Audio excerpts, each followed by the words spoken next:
चलो guys start कर लेते हैं। देखो हम लोगों ने पिछले लेक्चर के अंदर जो भी काम किया था, I am just trying to take away the things from there only. Okay, absorption costing and marginal costing they are different. Okay, absorption costing says कि fixed cost is a per unit cost, तो उसके लिए आप लोग absorption costing का पूरा जो procedure है आप लोग वो फॉलो करो। सो देयरफॉर एब्जॉर्प्शन रेट निकालो, एब्जॉर्प्शन रेट अप्लाई करो जब भी प्रोडक्शन स्टार्ट हो जाता है, उसके बाद एब्जॉर्ब्ड अमाउंट मिल जाएगा, एक्चुअल अमाउंट मिल जाएगा, अंडर या ओवर एब्जॉर्प्शन भी मिल जाएगा। अंडर या ओवर एब्जॉर्प्शन का ट्रीटमेंट डिसाइड करके, मतलब मैंने पिछले लेक्चर के ना शायद वो बोला भी था, कैरी फॉरवर्ड मेथड मत फॉलो करना अगर ऐसे क्वेश्चंस आए तो, क्योंकि तुम लोग को एक चीज पता चल गया, एब्जॉर्प्शन कॉस्टिंग वैसे भी घटिया है। ओके, अगर कैरी फॉरवर्ड मेथड फॉलो कर लेंगे इट बिकम मोर घटिया।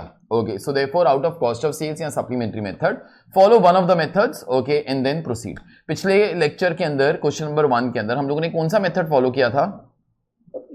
सप्लीमेंट्री। वहां पे क्वेश्चन के अंदर मेरे ख्याल से वो दिया भी हुआ था कि सप्लीमेंट्री मेथड ही फॉलो करो, तो हम लोगों ने वही वाला मेथड वो फॉलो कर लिया था। लेकिन मार्जिनल कॉस्टिंग बोलता है ऐसा कुछ नहीं करने का। फिक्स्ड कॉस्ट इस साल का कॉस्ट है, ये साल खत्म, तो fixed cost should be written off. So therefore fixed cost is told as a period cost. हम लोग एग्जैक्टली यही वाला काम एक और क्वेश्चन के अंदर बस करने जा रहे हैं, नथिंग एल्स एज सच। ठीक है, so let's start away with this particular part. This is question number 2। आ जाओ प्लीज, ये आएगा तो this has come in CS final once, okay, for 16 marks, लेकिन ऐसा क्वेश्चन आ सकता है। ओके, सुनिए, explain the difference between production and sales. Production और सेल्स के बीच में जो मॉनिटरी डिफरेंस होता है ना, that is nothing but profit. तो आप लोग को अंडरलाइन करके वो लिखना है, तो सो प्लीज राइट। तो explain the difference between production and sales between period 1, 2, 3 and 4 under absorption and marginal costing. Comment also, बस एक्चुअली इस कमेंट की वजह से I am mainly trying to be doing the question. ठीक है, the cost details are as follows. Direct material 3 per unit, direct labour 2 per unit. अच्छा, applied बोले तो एब्जॉर्ब्ड होता है। ठीक है, एब्जॉर्ब्ड होता है। Absorbed factory overheads at the rate of 100% of direct labor. Now when I read this line for the first time ना, मेरे को ऐसा लगता है उन लोगों ने लिखा है applied factory overheads। applied बोले तो absorbed, ठीक है, and absorption costing only applies to fixed factory overheads। तो first thought जो मेरे दिमाग में आता है, शायद ये जो रेट होएगा ना, ये फिक्स्ड फैक्ट्री ओवरहेड्स का होएगा। तुमको मेरा लॉजिक समझा क्यों? क्योंकि अप्लाइड, एक मिनट, एब्जॉर्प्शन रेट बोलता है, एप्लीकेशन रेट बोलता है, रिकवरी रेट बोलता है। ठीक है, तीनों में से आपको जो बोलने का आप लोग बोल सकते हो। तो इस क्वेश्चन के ना अप्लाइड वर्ड है। आई यूजुअली थिंक अप्लाइड मतलब absorbed. Absorption costing applies to fixed factory overheads. So शायद ये फिक्स्ड फैक्ट्री ओवरहेड्स का ही रेट होगा। लेकिन अब मैं पॉइंट नंबर 3 पढ़ रहा हूं, एक्चुअल फैक्ट्री ओवरहेड्स। इधर भी टर्म फैक्ट्री ओवरहेड्स था, are this much for period 1, this much for period 2, this much for period 3 and this much for period 4। आगे सब लोग पढ़ो एक बार, तो आगे सब लोग पढ़ो। Of which variable factory overheads is 0.6 per unit। ये लाइन ने ना मेरे को एक क्लैरिफिकेशन दिया कि जिधर भी सामने टर्म फैक्ट्री ओवरहेड्स लिखा हुआ है ना, आगे कोई बोलेगा उसके अंदर वेरिएबल फैक्ट्री ओवरहेड्स इंक्लूडेड है। एक ही क्वेश्चन के अंदर मैं सेम टर्म का 2 मतलब तो अज्यूम नहीं कर सकता। तो अगर यहां पे क्लैरिफाई कर दिया कि फैक्ट्री ओवरहेड्स के ना वेरिएबल वाला पार्ट इंक्लूडेड है, तो इस पॉइंट नंबर 2 के अंदर भी ना ये जो फैक्ट्री ओवरहेड्स वाला रेट है, इसके अंदर कौन सा वाला चीज इंक्लूडेड है? Variable factory overhead. तो अभी ये वाला जो रेट है ना, ये सिर्फ फिक्स्ड ओवरहेड्स का रेट नहीं है बेटा, this is fixed plus variable overheads का रेट। ठीक है, आगे selling price is ₹10, administration and selling expense are 2000 rupees for each period. Production and sales and inventory during the period are as follows. Period 1, 2, 3 and 4। Actually यहां पे 4 चीजें देके रखी हुई हैं, 4 में से कुछ भी 3 दे दोगे ना, मेरे को चौथा पता चल जाएगा। Opening inventory, production, sales, closing inventory. Period 1, period 2, period 3 और पीरियड 4 देख लो, वो मैच होता जाएगा। प्रोडक्शन, सॉरी, पीरियड 2 के ना production is 2100, sales is 1800, so closing stock is 300। यही 300 will become your opening stock. Add production less sales will give you your closing stock. Same with the closing stock will become the opening stock. Okay, उसके बाद add production less sales will start to give you the closing stock. ठीक है, अभी जो question number 1 के अंदर 1 साल का डेटा था ना, वैसे इस क्वेश्चन के अंदर 4 साल का डेटा है। तो मैं एक काम कर लूंगा, if you will allow me, but I will require your permission first. Okay, although I have already decided कि मैं क्या करेगा, तुम लोग यस बोलो या नो बोलो। मेरे को कॉस्ट शीट बनाने का है 4 सालों का, ठीक है, एब्जॉर्प्शन कॉस्टिंग के अंदर भी, मार्जिनल कॉस्टिंग के अंदर भी। अभी 1 साल की कॉस्ट शीट के अंदर टोटल वाला कॉलम भी आता है, पर यूनिट वाला कॉलम भी आता है, वो बहुत ज्यादा हो जाएगा। ओके, अगर फिर ऐसा मैंने किया तो 9 कॉलम आएंगे, एक पर्टिकुलर्स का, और उसके बाद हर साल का एक टोटल और एक पर यूनिट कॉलम। ओके, मैं एक काम करता हूं, पर यूनिट कॉलम नहीं बनाता। मेरे को बोलो वैसे भी देखो, पर यूनिट कॉलम किस चीज के लिए जरूरत पड़ता है? Valuation of closing stock. और उसके लिए अगर पर यूनिट कॉलम तुम्हारे पास नहीं भी है तो जो भी पर यूनिट के थ्रू करते हो वो कर लेना। पर यूनिट का कॉलम लाने के लिए आप लोग क्या कर लेते हो सर, कॉस्ट ऑफ प्रोडक्शन को क्वांटिटी प्रोड्यूस से डिवाइड करते हैं तो पर यूनिट आ जाता है। वो पर यूनिट क्लोजिंग स्टॉक को मल्टीप्लाई करके अपने को वैल्यू मिल जाता है। तो अगर यही वाला काम करने का है, इज इट रिक्वायर्ड कि पर यूनिट का कॉलम बनाए? बोथ कॉलम हो जाएंगे यार। ओके, तो डायरेक्टली काम खत्म करके we all will do it. ठीक है, सुनो, अभी जो मैंने तुम लोग को बोला वो ना मैंने यहां पे लिखा है, applied word means absorbed and absorption costing applies to fixed overheads.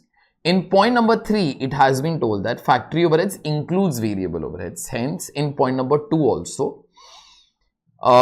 ये कॉमा शायद यहां पर होना चाहिए था, factory overheads will include variable overheads. ठीक है, तो बस अभी इसके अंदर फैक्ट्री ओवरहेड्स के अंदर कौन सा वाला पार्ट इंक्लूडेड है? वेरिएबल। और वेरिएबल वाला जो ओवरहेड्स है that is at what particular rate या 0.6। ठीक है, अभी क्या कर लेते हैं, इस क्वेश्चन का ना सारा वर्किंग नोट तुम लोग मेरे साथ प्रिपेयर करो। ठीक है, सारा का सारा, उसके बाद बस एक फॉर्मेलिटी कर देना और finishing of both the cost sheet. In fact वो इजी काम रहेगा। ठीक है, तो स्टार्ट कर लेते हैं। तो यहां पे you all write on working notes. Will start with working notes this time.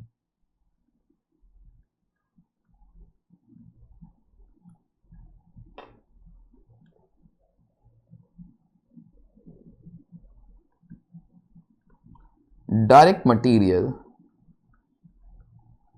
and direct labor.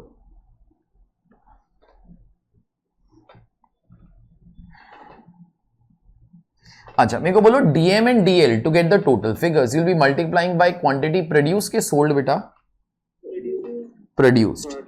तो एक काम जरा करेंगे, यहां पे पीरियड क्वांटिटी प्रोड्यूस्ड में लिख देता हूं, डायरेक्ट मटेरियल डायरेक्ट लेबर। अच्छा, जरा क्वेश्चन एक बार चेक करो, मेरे को बोलो direct material is at what rate? 3 per unit, और direct labour is eight 2 per unit. एक सेकेंड, एक second, you all have written down this क्या?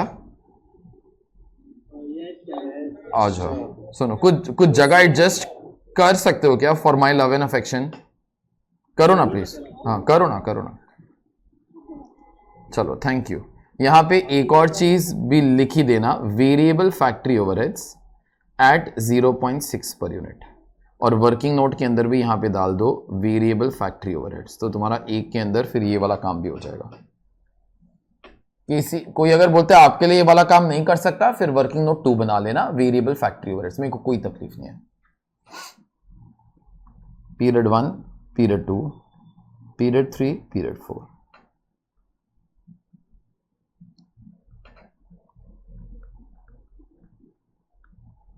वन 750, 2100,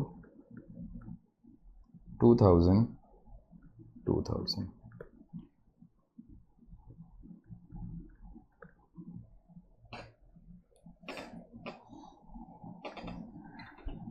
ये कंप्लीट करो सारा का सारा।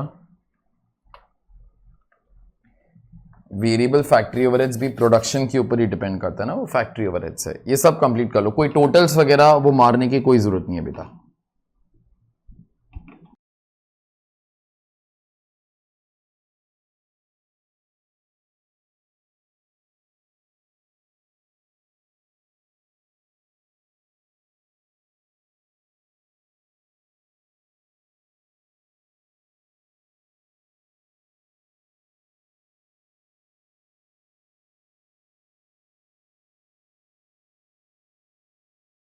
वन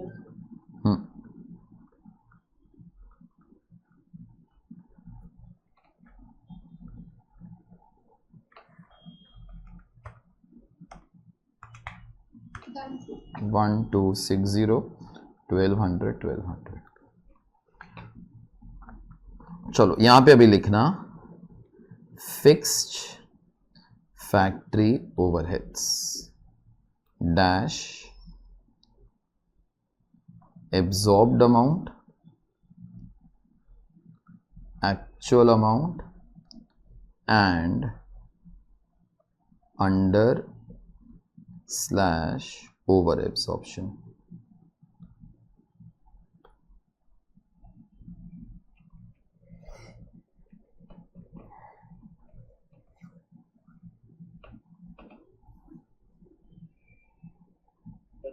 सुनो अब मेरी बात ध्यान से सुनना, देखो मैं पहले ना पॉइंट नंबर 2 अलग से वो लिख रहा हूं, अप्लाइड फैक्ट्री ओवरहेड्स।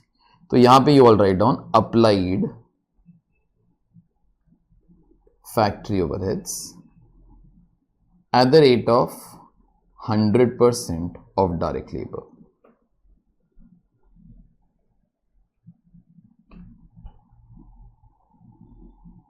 अच्छा तो 100% ऑफ डायरेक्ट लेबर बोले तो same as direct labour.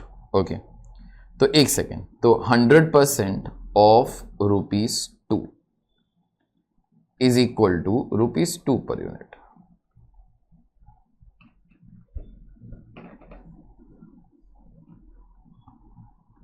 Less, लेकिन इस फैक्ट्री ओवरहेड्स के अंदर क्या इंक्लूडेड है? Variable factory overheads. तो वेरिएबल फैक्ट्री ओवरहेड 0.6 का है। सुनो सुनो सुनो, तो बेटा ये ना रेट पर यूनिट था, factory overheads rate per unit. इसके से वेरिएबल फैक्ट्री ओवरहेड्स का मैंने रेट निकाल दिया, तो यहां पे जो बचेगा ये फिक्स्ड फैक्ट्री ओवरहेड्स का रेट बचेगा। तो यहां पे लिख के रखना this is fixed factory overheads. Rate बोले तो एब्जॉर्प्शन रेट ही होएगा ना, ये वाला चीज।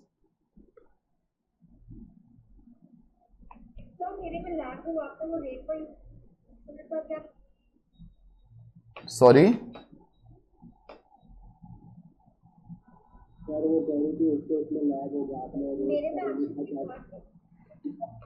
It is 100% of direct labour, that is ₹2 per unit.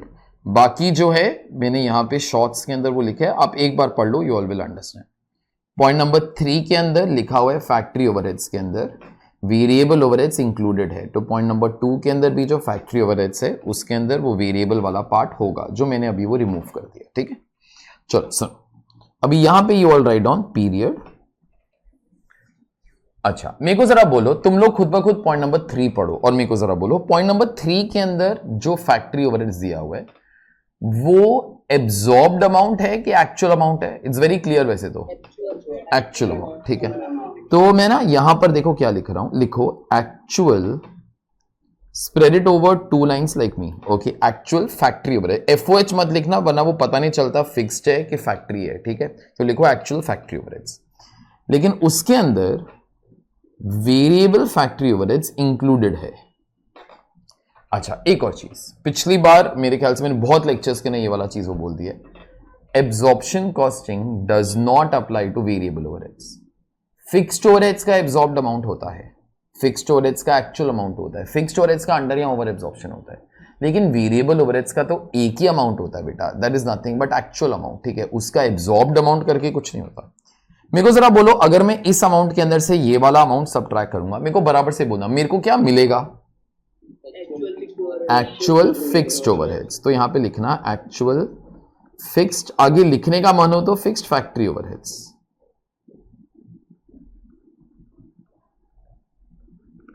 फिर उसके बाद एब्जॉर्ब्ड फिक्स्ड ओवरहेड्स, लेकिन absorbed fixed overheads will be at the rate of ₹1.4 per unit. तो difference between this and this will be nothing but under / over absorption of fixed overheads. यहाँ fixed factory overhead. Period 1, leave 1 line after that, it will be better. Period 2, period 3, period 4.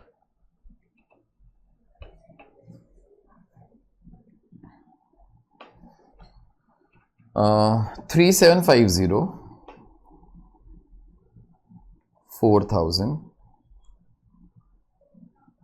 4300,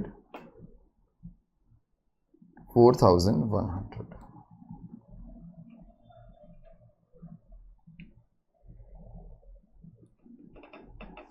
आगे उसके ऐसे variable overheads बेटा इधर था मेरे पास 1050, 1260, 1200, 1200.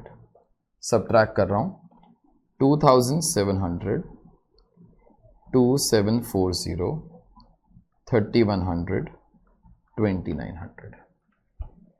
अच्छा, stupid question है but still I will ask you all. Absorbed amount will be at the rate of 1.4 per unit. Still asking you 1.4 per unit produced के sold? Produced बेटा fixed factory absorption को 1 unit बनाएगा तो 1.4 absorb कर. तो कितना units बनाया है? 1750, 2450, 2940, 2800, 2800. Difference of them is under या ओवर एब्जॉर्प्शन. तो 250 आ जाएगा. मेरे को जरा बोलो ये जो 250 है बॉस अंडर एब्जॉर्प्शन है कि ओवर एब्जॉर्प्शन है? Under absorption. एब्जॉर्ब्ड अमाउंट कम है ना. 200 over absorption, 300 under absorption, 100 under absorption. तो सिर्फ पीरियड 2 का जो है वो ओवर एब्जॉर्प्शन है.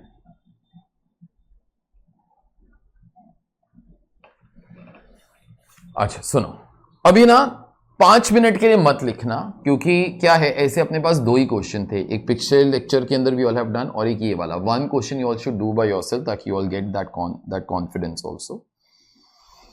सुनो मेरी बात ध्यान से.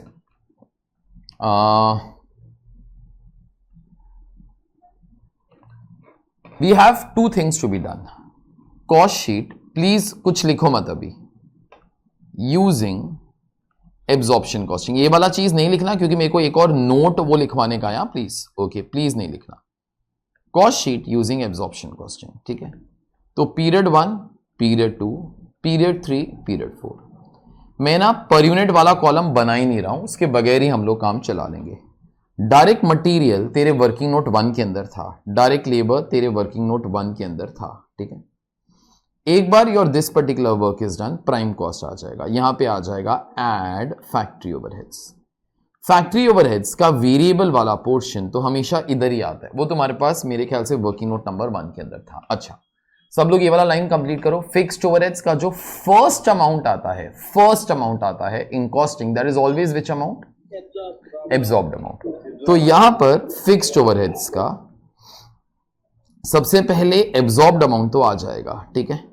और अंडर या ओवर एब्जॉर्प्शन के लिए तुम्हारे पास मेनली 2 ऑप्शन है ऐसे क्वेश्चंस के लिए, या कॉस्ट ऑफ सेल्स या सप्लीमेंट्री. अभी वैसे तुम लोग को बोलता हूं ध्यान से सुनना whatever I am going to be saying. ठीक है. ध्यान से सुनना. अगर एग्जाम्स के अंदर ऐसा क्वेश्चन आता है ना, I always say this and you will be surprised by that. Supplementary method he follow करने का. तो बोलते सर क्यों? क्योंकि देख अगर तूने डिसाइड कर लिया है कि सप्लीमेंट्री मेथड ही फॉलो करना है, ध्यान से सुनना सब लोग. सर लेकिन वो सबसे टफ मेथड है. तो सुनना मेरे बाप, ये एब्जॉर्ब्ड अमाउंट लिखा है. ठीक है. अंडर या ओवर एब्जॉर्प्शन भी इधर ही आ जाएगा.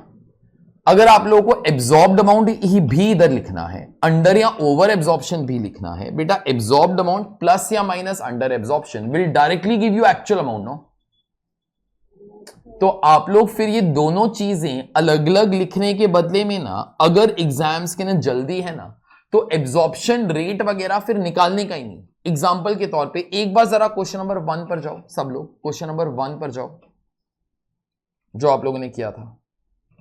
देखो वहां पे जब ये एब्जॉर्प्शन कॉस्टिंग वाली कॉस्ट शीट की थी, अगर तुम लोगों ने डिसाइड कर ही लिया था कि सप्लीमेंट्री मेथड फॉलो करना है, तो जरा सोचो एब्जॉर्प्शन रेट फालतू में वर्किंग नोट 1 क्यों निकाला, वर्किंग नोट 2 अंडर या ओवर एब्जॉर्प्शन भी क्यों निकाला?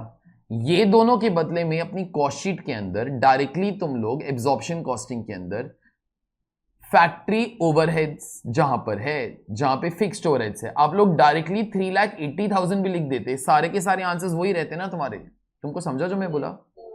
तो एग्जाम्स के अंदर अगर कुछ नहीं बोला ना, following which method makes maximum sense? Supplementary. ना एब्जॉर्प्शन रेट निकालने का झंझट, ना अंडर या ओवर एब्जॉर्प्शन निकालने का झंझट। मैं इस क्वेश्चन के अंदर भी वो वाला काम कर सकता हूं, लेकिन क्या है, I want to be showing you all two varieties. पिछले क्वेश्चन के अंदर फॉलो किया था सप्लीमेंट्री, तो इस क्वेश्चन के अंदर just for that particular thing I want you all to follow cost of sales. Okay, उसका कोई भी रीजन नहीं है except I want to show you all a certain variety, तो और कुछ भी नहीं है, ठीक है। सो देयरफॉर फिक्स्ड ओवरहेड्स यहां पे मैं लिख रहा हूं एब्जॉर्ब्ड अमाउंट। मेरे को जरा बोलो, अगर मैं कॉस्ट ऑफ सेल्स फॉलो करेगा तो अंडर या ओवर एब्जॉर्प्शन भाई किधर चला जाएगा? तो सीओजीएस के नीचे या सीओएस के ऊपर, आपको जो भी बोलने का है, ठीक है। सुन, डायरेक्ट मटेरियल तुम्हारा फर्स्ट पीरियड का जरा वो चेक करो, 5250 है। डायरेक्ट लेबर जो है इन दिस केस 3500 है। ओके, ये वाला जो चीज है ये आ जाएगा 8750। फिर उसके बाद वेरिएबल फैक्ट्री ओवरहेड्स 1050 है। अब मेरे को जरा बोलो, पीरियड 1 का फिक्स्ड ओवरहेड्स का एब्जॉर्ब्ड अमाउंट कितना है बेटा? 2450। बस once you will be doing this particular thing, this will start to give you factory cost. यहां पे कोई WIP स्टॉक वगैरह तो था ही नहीं। Okay, so therefore in this particular case 8750 plus 1050 plus 2450, तो ये आ जाएगा 12,250। ठीक है, सुनो सुनो सुनो अभी ध्यान से, क्योंकि यहीं पर तुम लोगों से पंगा हो सकता है। Add opening stock of finished goods less closing stock of finished goods. ठीक है, closing stock of finished goods के नीचे 2 लाइंस ब्लैंक छोड़ना। I come back to this. ठीक है, this will start to give you your COGS। ठीक है, once your COGS is done, add, ध्यान से सुनना जरा please, we are going to be following cost of sales method. So add under absorption of fixed factory overheads. अगर under absorption हमेशा add होता है तो ऑब्वियसली अपने को यहां पर क्या लेस करना पड़ेगा? Over absorption. ठीक है, so therefore add under absorption less over absorption of fixed factory overheads. ठीक है, अच्छा मेरे को जरा बोलो, इस क्वेश्चन के ना और कोई ओवरहेड्स हैं क्या बेटा? एक एडमिन और S&D है, उसका तो वैसे भी उसको एब्जॉर्प्शन कॉस्टिंग अप्लाई नहीं होता, हर जगह पे उसका जो अमाउंट आता है वो एक्चुअल अमाउंट ही आता है। सो देयरफॉर 2000 2000 2000 2000, बस वो इस क्वेश्चन के अंदर मेरे ख्याल से वो दे के रखा है। कॉस्ट ऑफ सेल्स, उसके बाद add profit get sales. Text book के ना जरा चेक कर बेटा, जो सेलिंग प्राइस है वो कितना है वो देखना जरा, 10 per unit. Obviously 10 per unit produce के सोल्ड, तो ये आ जाएगा 17,500। ठीक है, फर्स्ट ईयर के अंदर।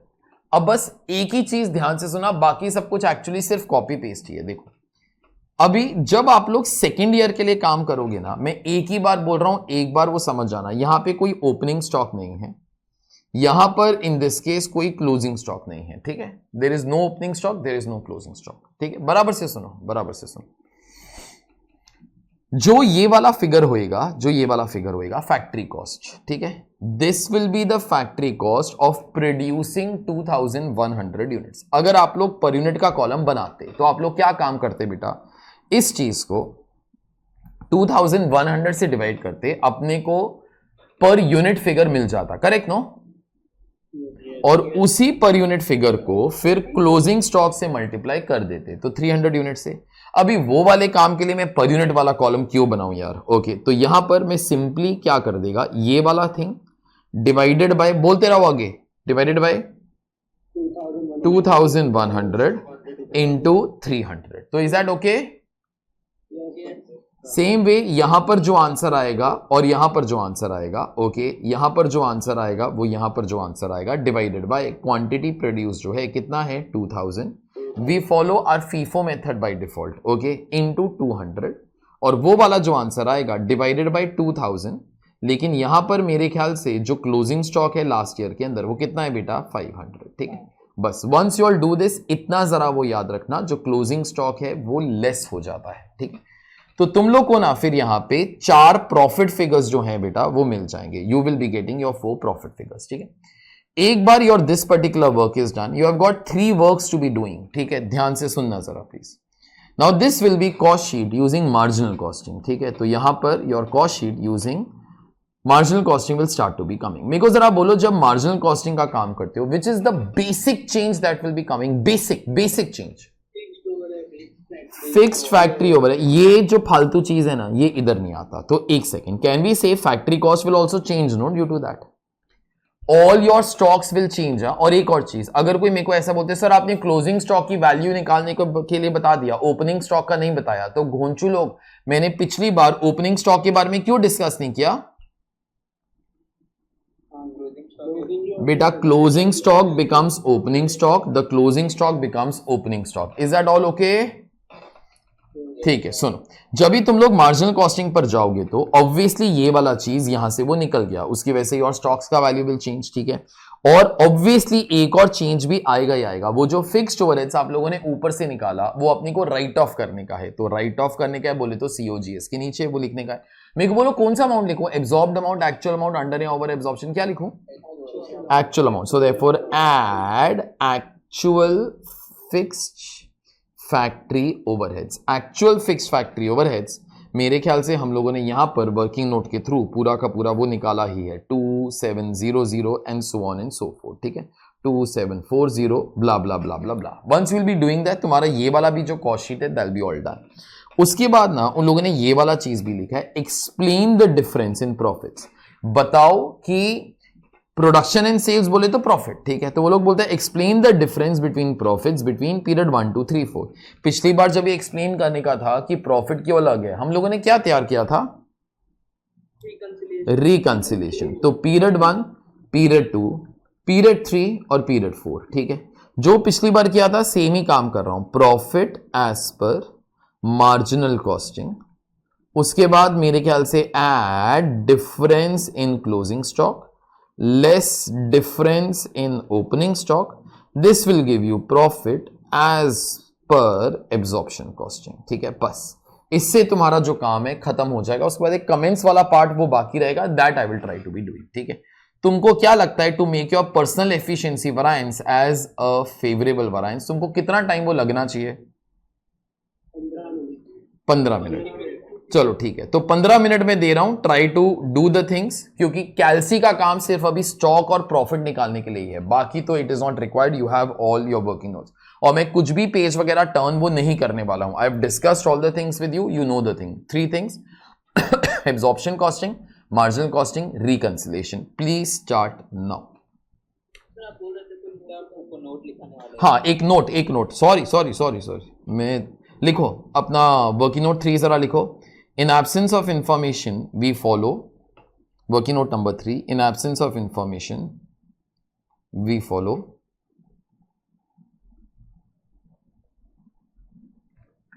cost of sales method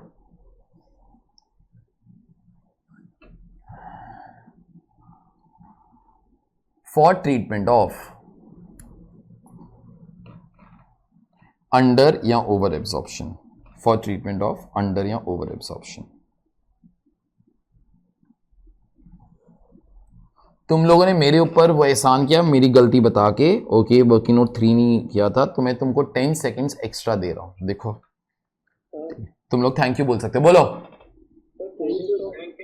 हाँ, जो बच्चा वो डाउट पूछ रहा है वो तो पूछ ले, ठीक है, तो थैंक यू 1 मिनट के बाद बोलो. तो चालू बोल.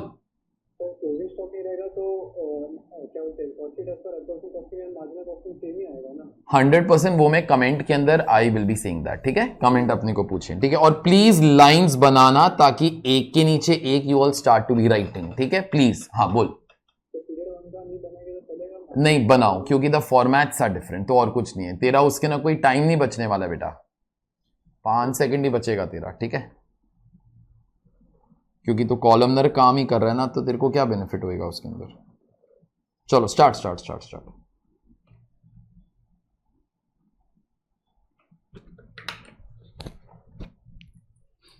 सिर्फ 3 लोगों ने थैंक यू बोला था, वैसे करो अभी काम. Okay, do your work now. Okay, obliged.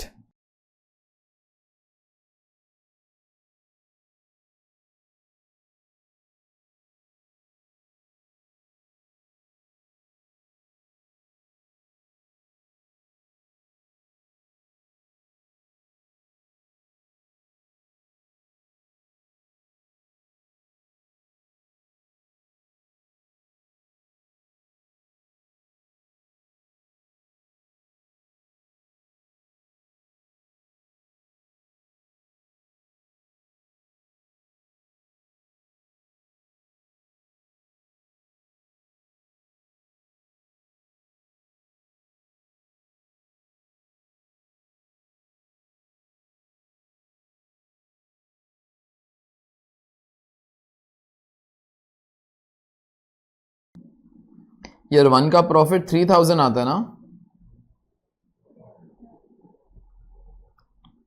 Year 2 का 31803600 शायद।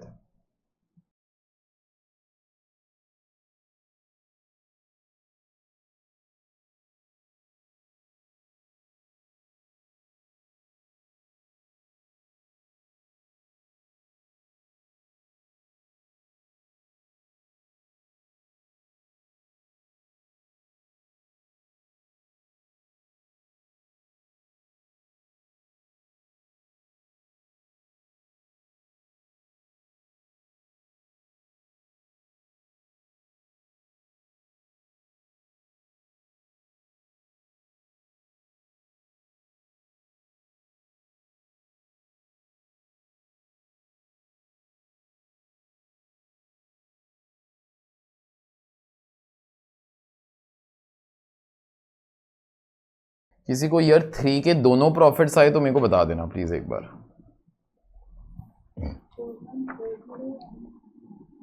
4140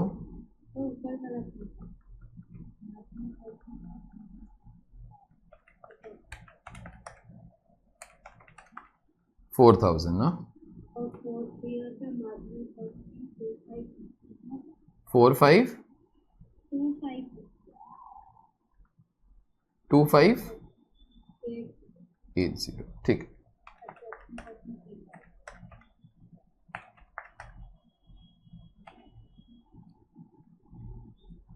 थैंक यू।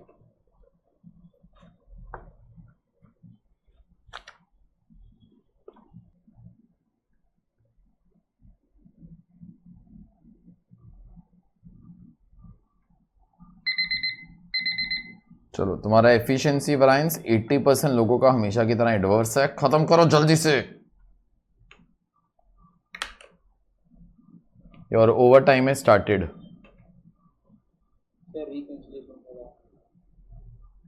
रिकंसिलेशन का फॉर्मेट वैसे जो है वो पिछले क्वेश्चन की तरह ही है, ठीक है। अगर वहां पे ओके ये ले, वो तो टैली होएगा तो बेटा क्रॉस चेक तो हो ही जाएगा ना यार, तू मैं नहीं बता रहा हूं।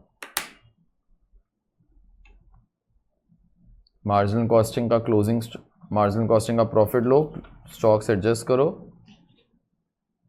एब्जॉर्प्शन कॉस्टिंग का प्रॉफिट आता है तो करेक्ट ही होएगा बेटा।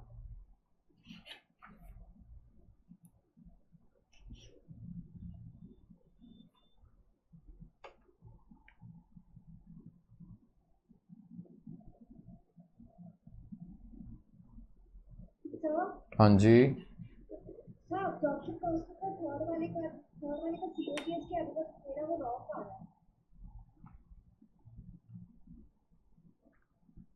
COGS ईयर 3 के अंदर एब्जॉर्प्शन कॉस्टिंग के अंदर वो कितना है भाई लोग बता दो, ये वाला फिगर 14,700 और COP जो है वो 14,000 ना, जो COP है वो 14,000 ना, ठीक है। हाँ जी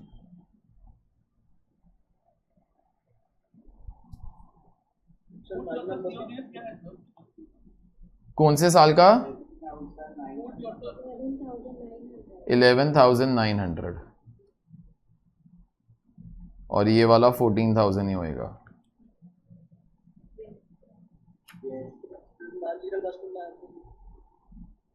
एक मिनट भाई,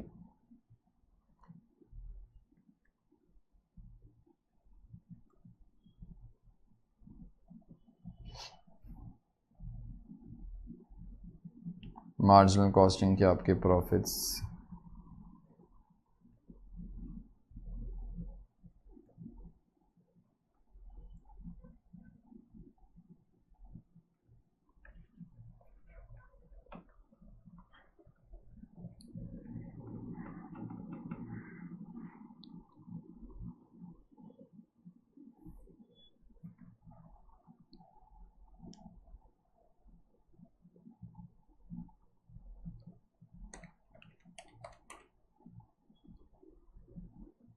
मैंने सारे नंबर्स तो लिख ही दिए यार, तुम लोगों ने, कई लोगों ने क्या सॉल्व किया फिर यार।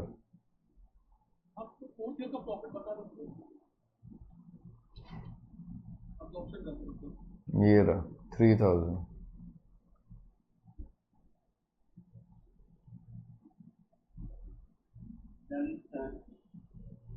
ओवर टाइम भी खत्म हो गया।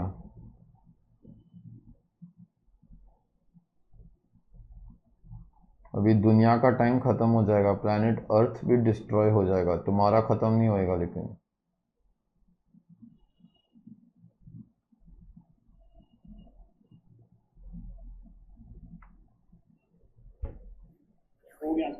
हो गया अर्थ खत्म होने से पहले हो गया।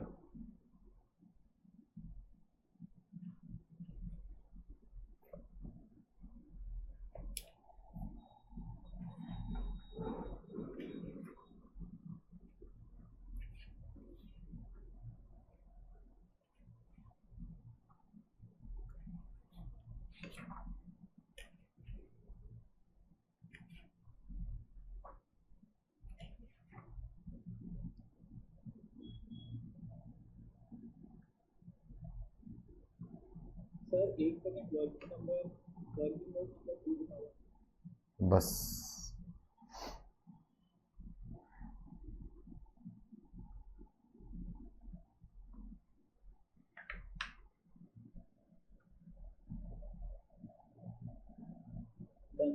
अगर सप्लीमेंट्री मेथड फॉलो करते तो पीरियड 1 के अंदर कभी भी कोई फर्क नहीं आएगा।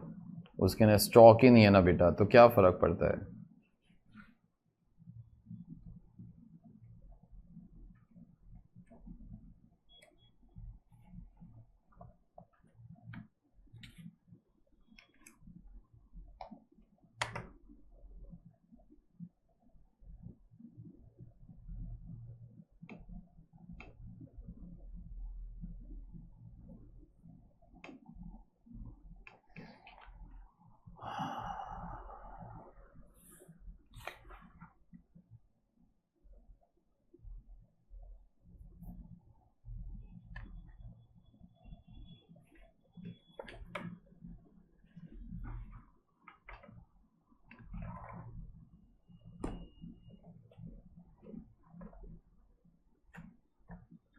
चलो बहुत ज्यादा टाइम खत्म हो चुका है। सुनो, मेरा बर्थडे भी आके वो चला गया बीच में। सुनो मेरी बात, पार्टी। चलो बराबर पार्टी ढक्कन।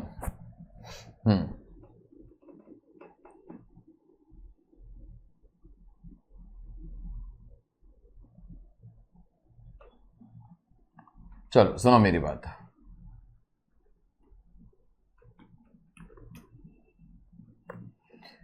अभी उन लोगों ने ना ये चीज लिखा है comment also. Okay, one thing I have already replied also before. ध्यान से सुनना सर प्लीज। मेरे को बोलो ईयर 1 और ईयर 2 सॉरी ईयर 1 के अंदर, पीरियड 1 के अंदर ऐसा क्या हुआ कि एब्जॉर्प्शन और मार्जिनल कॉस्टिंग का प्रॉफिट सेम हो गया। बोलो।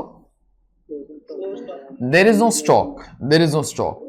खुद ब खुद जरा सोचो, अगर स्टॉक होता ही नहीं, चाहे आप फिक्स्ड ओवरहेड्स इधर लिखो, चाहे आप फिक्स्ड ओवरहेड्स आप नीचे लिखो, उसमें क्या फर्क पड़ता है। वो वैसे भी तो राइट ऑफ हो ही जाएगा ना। फिक्स्ड ओवरहेड्स राइट ऑफ कब नहीं होता, फिक्स्ड ओवरहेड्स राइट ऑफ कब नहीं होता, फिक्स्ड ओवरहेड्स राइट ऑफ तब नहीं होता जब भी स्टॉक होता है। अगर स्टॉक है ही नहीं तो फर्क क्या पड़ता है। ठीक है, तो पीरियड 1 के अंदर सिर्फ इतना ही comment, as there is no stock, profit under absorption and marginal costing will be same. ठीक है, तुम्हारा ये वाला काम हो गया। अभी सेकंड देखो, अभी ना ध्यान से सुनना। मैंने जब ये वाला क्वेश्चन फर्स्ट टाइम भी देखा था ना, मेरे को एक चीज तो मालूम था कि ना ईयर 2 के अंदर एब्जॉर्प्शन कॉस्टिंग का प्रॉफिट ज्यादा ही आएगा। को बोलते सर आपको कैसे मालूम। क्योंकि ना क्लोजिंग स्टॉक है लेकिन ओपनिंग स्टॉक नहीं है। अगर क्लोजिंग स्टॉक होता है तो एब्जॉर्प्शन कॉस्टिंग के अंदर थोड़ा सा fixed overheads goes inside stock no, जो स्टॉक के अंदर जाएगा वो राइट ऑफ नहीं होएगा, और जो राइट ऑफ नहीं होगा उसकी वजह से उतना प्रॉफिट अपना बढ़ जाएगा। Is that understood. ठीक है, तो अभी एक सेंटेंस बोल रहा हूं, ध्यान से सुनना प्लीज, ध्यान से सुनना। ये जो 420 रुपया है, मेरे को बोलो ये कौन सा वाला फिगर है। ये जो 420 है ये कौन सा वाला फिगर है। कोई ऐसा बोल सकता है this is difference in closing stock, but as somebody told right now I will say much better answer. Okay, this 420 is that part of fixed overheads of period 2 which under period 2 did not get written off because it went inside the closing stock. Is this language clear? तो अगर कुछ fixed overheads right of ही नहीं होगा क्योंकि वो closing stock के अंदर चला जाएगा तो अपना प्रॉफिट जो है वो बढ़ जाएगा. Okay, so therefore profit under absorption costing will be higher only because 420 rupees of fixed overheads in this particular case will not be written off under absorption costing in this particular year. Okay, that's it. Okay, तो ये हो गया तुम्हारा ये वाला चीज. ठीक है, दिस इज पीरियड 2 का कमेंट. ओके, कि 420 रुपए का फिक्स्ड ओवरहेड्स पीरियड 2 के अंदर एब्जॉर्प्शन कॉस्टिंग के अंदर राइट ऑफ नहीं हुआ है. ओके, इसलिए obviously profit under absorption costing will be higher. मैं पीरियड 1 के अंदर बोल सकता था प्रॉफिट विल बी सेम, मैं पीरियड 2 के अंदर भी बोल सकता था एब्जॉर्प्शन कॉस्टिंग का प्रॉफिट ज्यादा ही होगा, लेकिन पीरियड 3 और 4 के बारे में मैं डायरेक्टली नहीं बोल सकता था क्योंकि there is closing stock also, there is opening stock also. So let me now say in a proper way for period 3 and 4. देखो ये जो 420 रुपीज है, what was this 420? This was fixed overheads of period 2 not written off in period 2 under absorption costing. Is this language clear first of all? अच्छा, तो अभी जरा सोचो, अब ना पीरियड 3 के एंगल से सोचो. जो फिक्स्ड ओवरहेड्स राइट ऑफ नहीं हुआ क्योंकि वो पिछले पीरियड के ना क्लोजिंग स्टॉक के अंदर चला गया था, वो इस साल किसके अंदर इंक्लूड हो गया रहेगा? Opening stock. तो वो इस साल राइट ऑफ हो गया रहेगा. ठीक है, तो अभी ना मैं कुछ सॉलिड लाइंस वो बोल रहा हूं लेकिन आराम आराम से बोलने का ट्राई करता हूं ताकि you all can try to understand their meaning. Period 3 के हिसाब से what is 420 rupees? 420 rupees is that part of fixed overheads of last year which got written off in the current year. Is this understood? Under absorption costing, this is fixed overheads of last year which was not written off in the last year but written off in the current year. No? अच्छा, तो फिर अभी सब लोग मेरे को बोलना फिर 280 क्या है? What is 280 then? Current year's fixed overheads not written off in period 3. समझा? तो देखो अभी ना दोनों को मिक्स करके मैं एक लंबा चौड़ा लाइन वो बोल रहा हूं, तुम लोग बीच में अभी नहीं बोलना. सुनो मेरी बात, मैं क्या बोलता है, पिछले साल का ज्यादा खर्चा इस साल राइट ऑफ हुआ एज कंपेयर टू इस साल का कम खर्चा जो इस साल राइट ऑफ नहीं हुआ. समझा? एब्जॉर्प्शन कॉस्टिंग के अंदर पिछले साल का ज्यादा खर्चा इस साल राइट ऑफ हुआ. I am referring to which figure? 420 as compared to इस साल का कम खर्चा जो इस साल राइट ऑफ नहीं हुआ. I am referring to which particular figure? 280. तो ऑब्वियसली एब्जॉर्प्शन कॉस्टिंग है ना, पिछले साल का ज्यादा खर्चा इस साल राइट ऑफ हो रहा है एज कंपेयर टू इस साल का कम खर्चा जो इस साल राइट ऑफ नहीं हो रहा है. तो बेटा फिर तो एब्जॉर्प्शन कॉस्टिंग का profit will be lower only. No,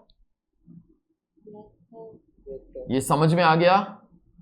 अगर ये समझ में आ गया, अभी तुम लोग गला फाड़ फाड़ के चिल्लाओ लास्ट वाला चीज. मेरे को बोलो पॉइंट नंबर 4 के अंदर व्हाट इज 700, पहले वो बोलना. व्हाट इज 700 वो पहले बोलना. Current year's fixed overheads not written off in the current year. Then what is 280? Last year's fixed overheads written off in the current year. तो पिछले साल का कम खर्चा इस साल राइट ऑफ हो रहा है, इस साल का ज्यादा खर्चा इस साल राइट ऑफ नहीं हो रहा है अंडर एब्जॉर्प्शन कॉस्टिंग. तो एब्जॉर्प्शन कॉस्टिंग का profit will always be more only. No, ठीक है, चलिए बस आपको यही वाला चीज कमेंट्स के अंदर वो करने का है. ओके, कमेंट्स मेरे ख्याल से नेक्स्ट पेज पे आपकी बुक के अंदर यहां पर वो प्रिंटेड है. ठीक है, उससे पहले छोटा सा चीज, while solving problems on absorption costing, follow whatever method except carry forward method. So you can either follow cost of sales or supplementary method. ठीक है. For variable factory overheads, we always record actual amount. Absorption costing does not apply to these overheads. And point number 3 we all have read. ठीक है. तो comments जो है वो यहां पर तो वो printed है, exactly the same particular thing I have told also. ठीक है. तो एक काम जरा कर लेना, comments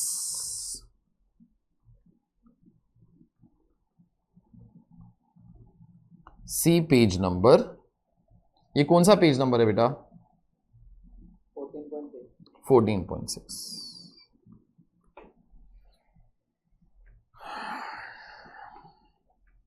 चलो question number 3, 2 sides you all can leave. अच्छा क्वेश्चन है वो, related to question number 1 and 2.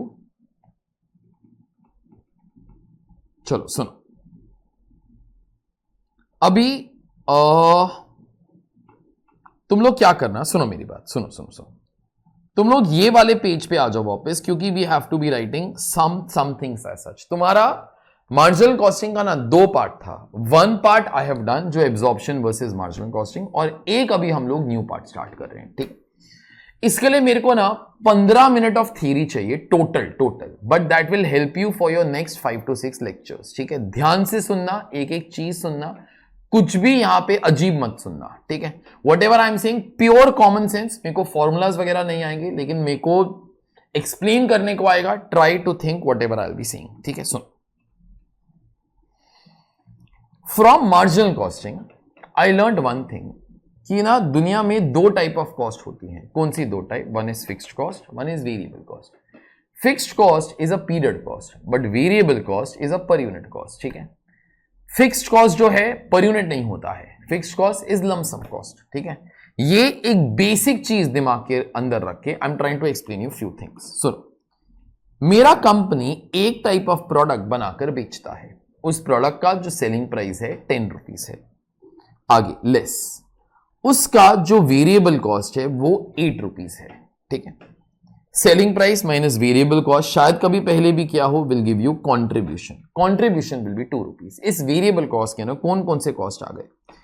इसके अंदर सारे के सारे वो कॉस्ट आ गए जो हर एक यूनिट बनाने और बेचने के लिए लगते हैं. इसके अंदर डायरेक्ट मटेरियल तो आ ही जाएगा, वो वेरिएबल कॉस्ट होता है. डायरेक्ट लेबर भी आ जाएगा, वेरिएबल कॉस्ट होता है. डायरेक्ट एक्सपेंसेस भी आ जाएगा, वो वेरिएबल कॉस्ट होता है. वेरिएबल फैक्ट्री ओवरहेड्स भी आ जाएगा, ओके, क्योंकि वो वेरिएबल होता है. फिर उसके बाद वेरिएबल एसएनडी भी आ जाएगा, क्योंकि वो वेरिएबल होता है. और एडमिन यूजुअली तो वेरिएबल नहीं होता, लेकिन अगर कभी सम के अंदर दे दिया, you can include that also. ठीक है, ये 1 यूनिट का डेटा है. मैंने 1 यूनिट बनाकर बेचा, कस्टमर ने मेरे को 10 दिया, लेकिन 10 कमाने के चक्कर में मेरा 8 रुपए का खर्चा और है. तो मैं कमाता कितना हूं? 2 rupees. Relationship of contribution to selling price in terms of percentage is called by the name of PV ratio. PV ratio is nothing but profit volume ratio, also called as contribution margin ratio. आपको जो भी बोलने का है. In my example, it will be 2/10 into 100, that is 20%. ये 20% का मतलब क्या होता है? जब भी आप 100 रुपया का सेल्स करोगे, जब भी आप लोग 100 रुपए का सेल्स करोगे, आपका वेरिएबल कॉस्ट का खर्चा कितने का हो जाएगा? 80. तो आप लोग कंट्रीब्यूशन जो है कितना कमा लोगे? 20.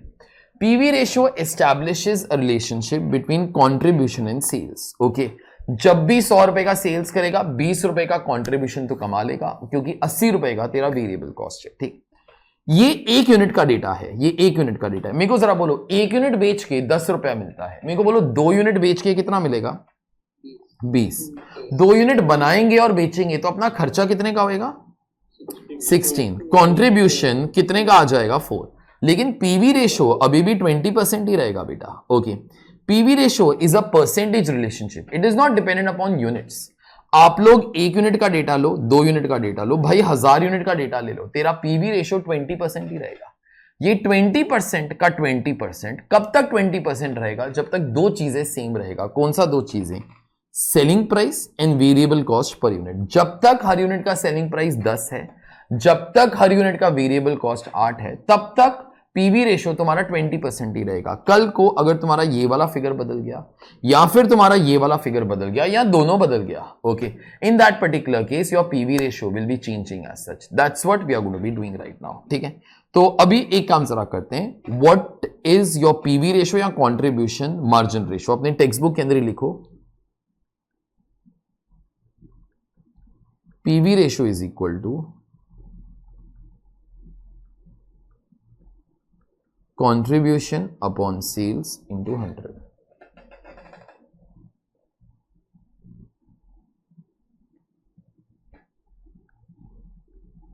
Full stop. It is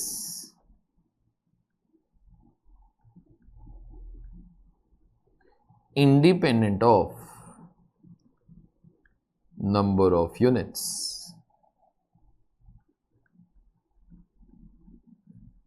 and changes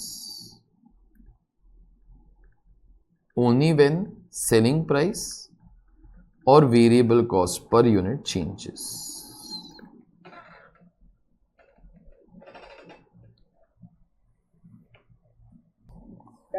चलो सुनो मेरी बात, देखो अभी पीवी रेशियो क्या होता है, यू ऑल हैव अंडरस्टूड, ठीक है। अभी इसके बाद आगे ध्यान से सुनना, ध्यान से सुनना। देखो अभी I am trying to teach you decision making only for one thing, and that is कि how to run your business. Decision making today will change your future, it will not change your past, okay. तो decision making के अंदर 99% जो भी data होएगा ना, वो estimated data ही होएगा। Obviously to estimate the data you might take your past, but ultimately we are interested in estimated data only, ठीक है। तुम लोग आज डिसाइड करेगा ना, तेरा फ्यूचर उससे बदल सकता है, पास्ट कैसे बदलेगा। So decision making is always done about future. तो सुनो, I wanted to have an idea कि यार इस साल प्रॉफिट कितना कमाएगा, मेरे को बस वो जानने का था इस साल प्रॉफिट कितना कमाएगा, ठीक है। ध्यान से सुनना, इस साल प्रॉफिट कितना कमाएगा। तो इन दिस पर्टिकुलर केस इस साल ना मेरे को ऐसा लग रहा था कि मैं ना 1000 यूनिट्स बनाकर बेच देगा, ओके। मैं 1000 यूनिट्स बनाकर मैं बेच देगा, ठीक है। मेरे को जरा कैल्सी बगैर यूज किए बोलना, कैल्सी नहीं यूज करना फॉर दिस एंटायर एग्जांपल। मेरे को बोलो अगर 1000 यूनिट बनाकर बेचेगा तो बेटा सेल्स जो है वो कितने रुपीस का होएगा, 10,000। मेरे को बोलो जो वेरिएबल कॉस्ट है मेरा इन ऑल कितने रुपीस का होएगा, 8,000। कंट्रीब्यूशन जो है, सुनो मैं तुमको 3 मेथड से बता सकता हूं। फर्स्ट, सेल्स और वेरिएबल कॉस्ट को सब्ट्रैक्ट कर लो, चलो ठीक है। सेकंड, एक यूनिट के पीछे 2 रुपया कमाता है, तो बेटा 1000 यूनिट के पीछे कितना वो कमा लेगा, 2000। या फिर पीवी रेशियो यूज करो, इसका 20% मारेगा तो 2000 रुपीज आ जाता है, ठीक है। मैंने एक एक यूनिट बेच के 2000 रुपया जो है वो जमा कर लिया, लेकिन मैं 2000 रुपया उड़ा नहीं सकता। क्यों? क्योंकि मेरा एक और खर्चा करना बाकी है। कौन सा? फिक्स्ड कॉस्ट का। फिक्स्ड कॉस्ट मैं यहां पर नहीं लिख सकता था। क्यों? क्योंकि भाई ये तो कंट्रीब्यूशन पर यूनिट है, लेकिन फिक्स्ड कॉस्ट कभी पर यूनिट नहीं होता है, ठीक है। So therefore fixed cost is a lump sum figure. तो if it is a lump sum figure तो मेरे को यहां पे फिक्स्ड कॉस्ट लंप सम के अंदर ही लेस करना पड़ेगा, ठीक है। So therefore in this particular case contribution के अंदर से fixed cost less. Fixed cost मैंने तुमको एक्स्ट्रा दिया है 1500 रुपए का, ठीक है।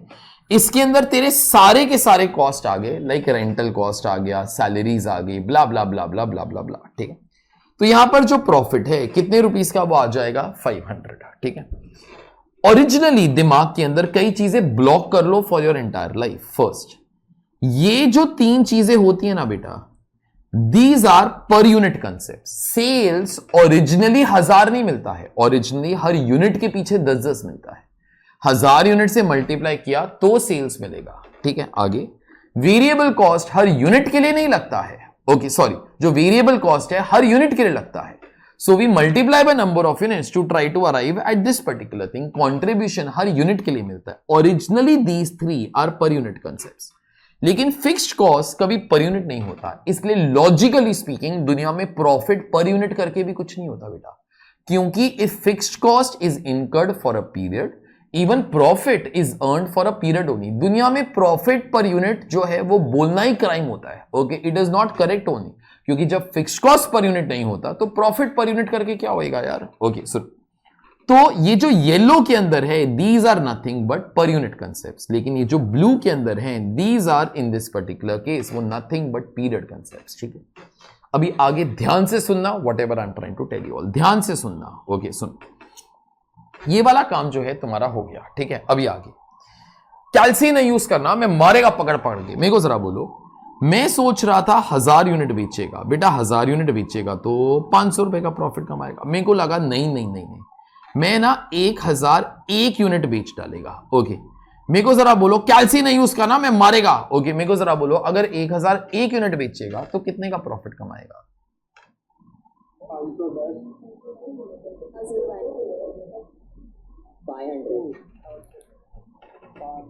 500। सुनो मैं चाइनीज बनता हूं, आराम से सोच के एक बार बोलो, एक बार आराम से सब लोग सोच के बोलो। अगर ये चीजों का आंसर गलत देते हो ना, जिंदगी में कभी बिजनेस नहीं करना, कभी भी जिंदगी में तो बिजनेस नहीं करना। बोलो प्रॉफिट कितना आएगा? 502 रुपया। अगर मैंने एक और यूनिट एक्स्ट्रा बेचा ना तो 10 रुपया कस्टमर मेरे को एक्स्ट्रा देगा, लेकिन वो यूनिट बनाकर बेचने का मेरा 8 रुपए का एक्स्ट्रा खर्चा भी तो हो जाएगा। तो तू और कितना कमाएगा? 2 रुपया। By default fixed cost will remain same. कोई बोलता है sir fixed cost will remain same only. No, it is fix. No, it's nothing like that. Okay बेटा, fixed cost can also be changing. Example, जब हम लोगों ने CA final अंधेरी में start किया था, in the first year we had around 160 students. Okay, तो हमारे पास एक छोटा सा क्लास था 160 वो बच्चे लोगों का। अभी immediately in the next year we had around 500 students. Okay, हम लोगों ने क्लास की दीवारें बहुत तोड़ी, we accommodated the people. Okay, उसके बाद 800 बच्चे लोग हो गए। जब 800 बच्चे लोग हुए एट दैट टाइम क्या हुआ? We had to be taking stall of this particular theatre that you all are seeing right now. ये 900 बच्चे लोगों का क्लास था। When I shifted from there till here, obviously at that particular time, my rental cost increased, no?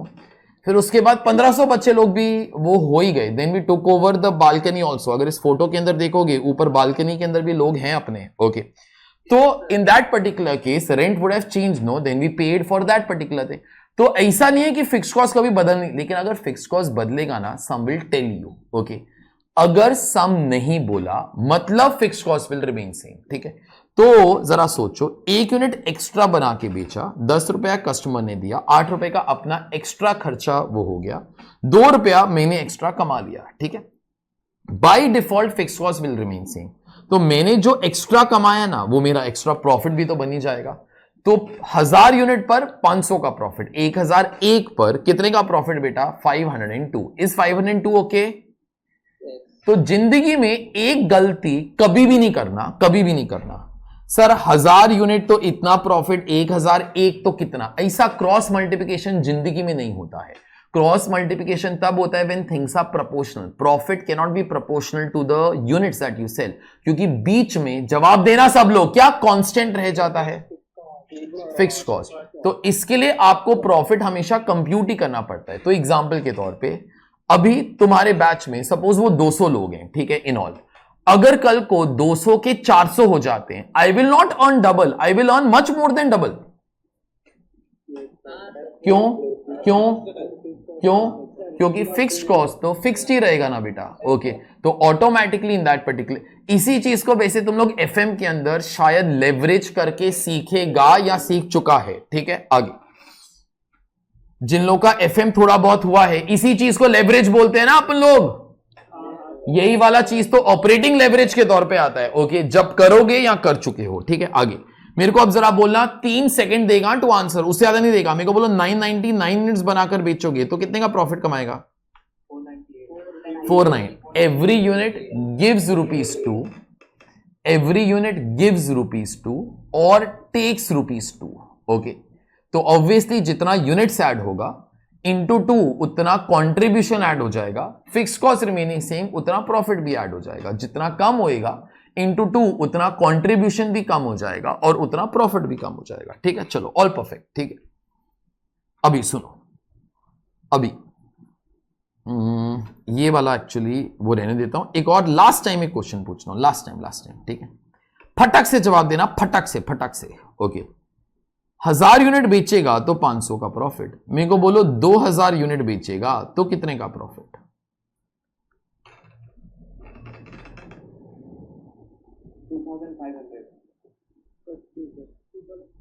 2500। अगर units double up हो जाएगा ना बेटा, ये डबल अप हो जाएगा, ये डबल अप हो जाएगा, ये भी डबल अप हो जाएगा, लेकिन बीच में क्या कांस्टेंट रहेगा बेटा? Fixed cost.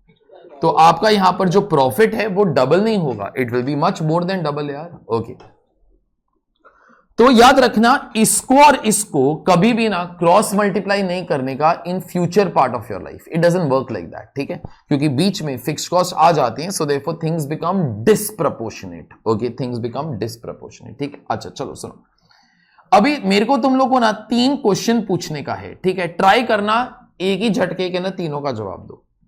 मैंने जब भी पूछा 1000 यूनिट बेचेगा 500 का प्रॉफिट कमाएगा, 1001 यूनिट बेचेगा, so now you are convinced 502 का प्रॉफिट आएगा।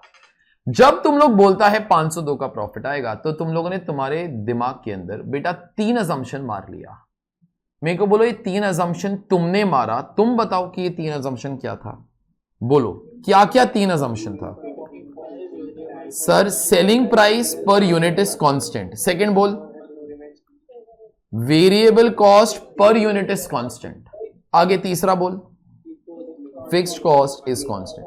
जरा वो सोचो ना, दीज आर नॉर्मल 3 अजम्पशंस जो हमेशा अपने दिमाग के अंदर वो रहते ही रहते हैं। ओके, एग्जांपल के तौर पे अभी सपोज तुम्हारे बैच के अंदर इतने बच्चे हैं, अगर एक और स्टूडेंट आया उससे भी मैं फीस उतना ही लूंगा जितना तुम लोगों से लिया हुआ है। फर्स्ट, उसके लिए भी मेरा बुक्स का खर्चा उतना ही होएगा जितना तुम्हारे लिए हुआ है। Third, by default rent will remain same only, no? Okay, these are normal 3 assumptions. Okay, if these assumptions have to not be true, some has to tell you कि boss these assumptions are not true, वरना by default जो selling price पहले वाले units का था future के अंदर भी वही रहेगा, बाकी यूनिट्स के लिए भी वही रहेगा।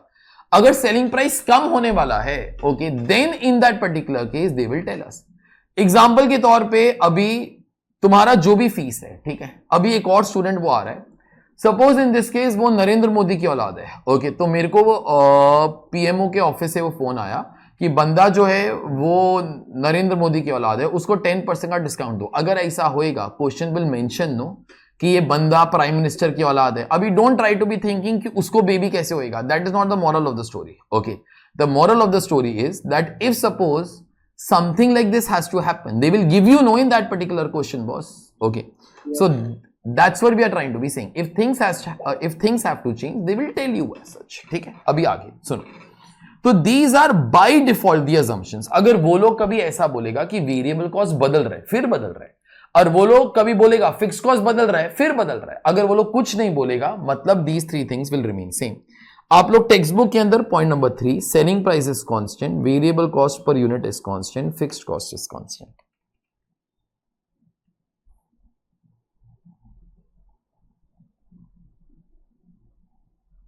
आगे, if selling price and variable cost per unit are constant, then आगे जरा बोलो, then what all will also be constant? एक कंट्रीब्यूशन पर यूनिट, और एक और चीज भी बोलो, एक और चीज भी बोलो, एक और चीज भी कांस्टेंट होएगा। अगर पीवी रेशो, बेटा हम लोगों ने ऊपर लिखा ही था ना, ये दोनों चीजें बदला तो पीवी रेशो बदलेगा, लेकिन अगर ये दोनों चीजें वही रहेगा तो पीवी रेशो भी तो कांस्टेंट ही रहेगा ना। ठीक है, आगे चलो सुनो, ये वाला काम तुम्हारा हो गया, ठीक है। अब मैं आगे चल रहा हूं, सुनो सुनो, कैल्सी बस नहीं यूज करना, तो कैल्सी विल डिस्ट्रॉय योर थिंकिंग। कैल्सी से वो आंसर आया तो क्या आंसर आया बेटा? ओके सुनो, अभी बराबर से सुनना मेरी बात, बराबर से सुनना। 1000 यूनिट बेचेगा तो 500 रुपए का प्रॉफिट कमाएगा। मेरे को सोच के बोलना, अगर 0 प्रॉफिट चाहिए तो कितना यूनिट्स बेचूं?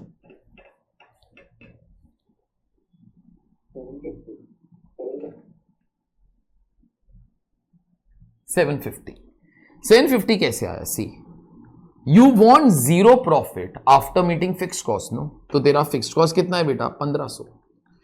तेरा 1500 रुपए का फिक्स्ड कॉस्ट है, वो तेरा मीट कैसे होएगा? तो तू एक काम कर, तू 1500 रुपया कमा, और क्या। हर यूनिट तेरे को कितना रुपीस कमा कर देता है? 2 रुपया। तो 1500 रुपया कमाने के लिए कितना यूनिट्स बेचना पड़ेगा बेटा? 750 यूनिट्स बेचना बोले तो 7500 रुपया का सेल्स करना, एवरी यूनिट सेल्स एट 10। 6000 रुपए के वेरिएबल कॉस्ट का खर्चा करना। कुछ टर्म्स बता रहा हूं।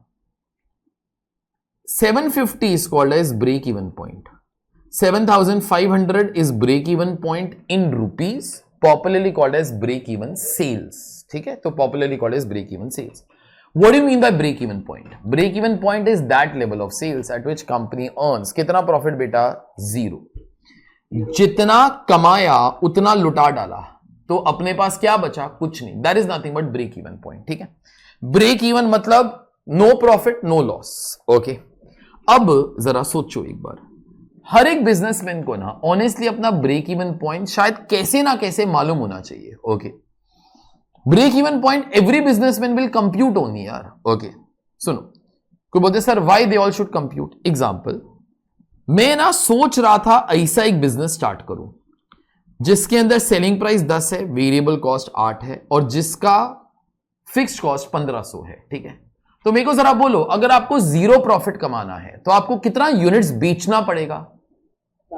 750। तो जरा सोचो ना, अगर मैं बिजनेस कर रहा हूं ना, this will be my first target in life, यार 750 यूनिट तो बेच दूं।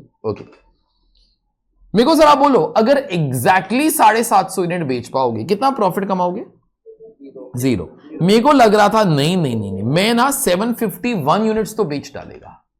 तो मेरे को बोलो फिर कितना प्रॉफिट कमाएगा बेटा? 2 रुपए का। मेरे को लग रहा था नहीं नहीं नहीं नहीं, मैं ना 749 यूनिट्स बेच डालेगा।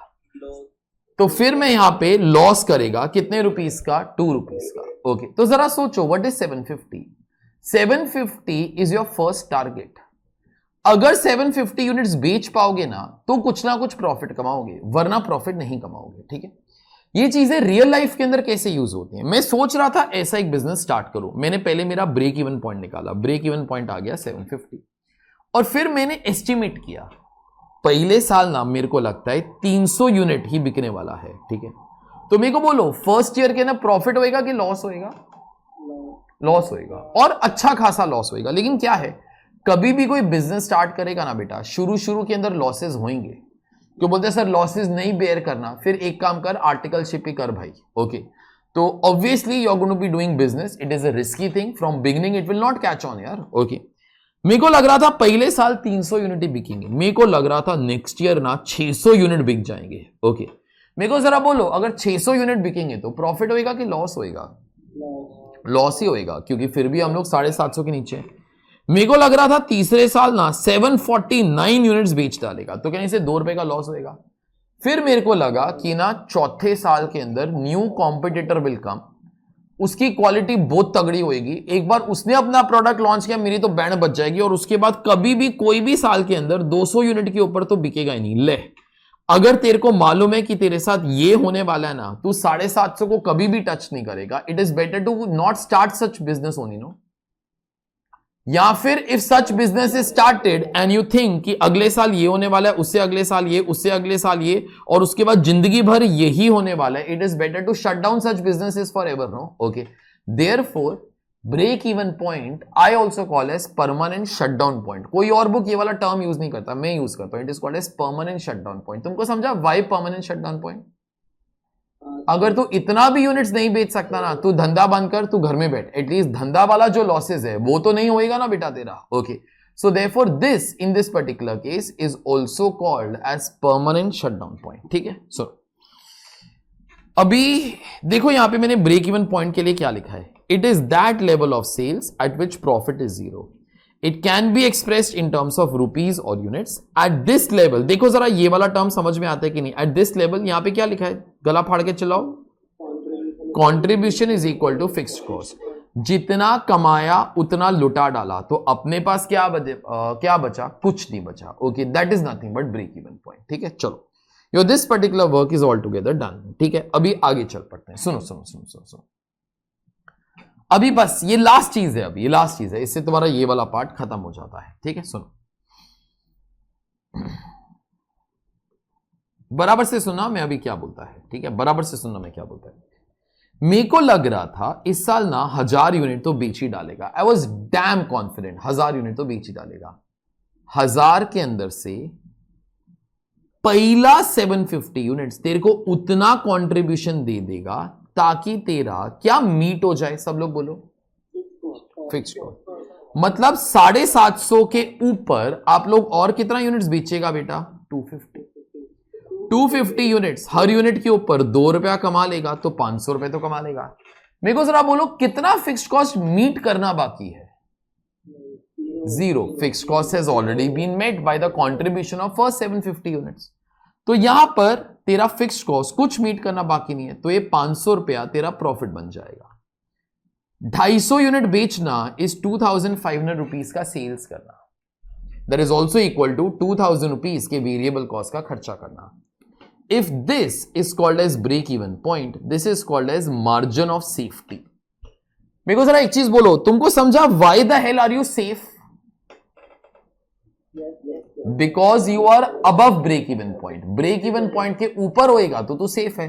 तू ब्रेक इवन पॉइंट के कितना ऊपर है, that is nothing but margin of safety. So margin of safety in simple words is defined as it is sales above break even sales. ठीक है, लेकिन यहां पर ना कोई अलग अलग टर्म नहीं है. जैसे यहां पे ब्रेक इवन पॉइंट था, ब्रेक इवन सेल्स था, यहां पे सेम ही टर्म है बेटा, margin of safety, margin of safety. Only thing is first one is expressed in terms of units, second one is expressed in terms of rupees. Okay, बाकी यहां पर कुछ भी फर्क वगैरह नहीं है. ठीक है, all done.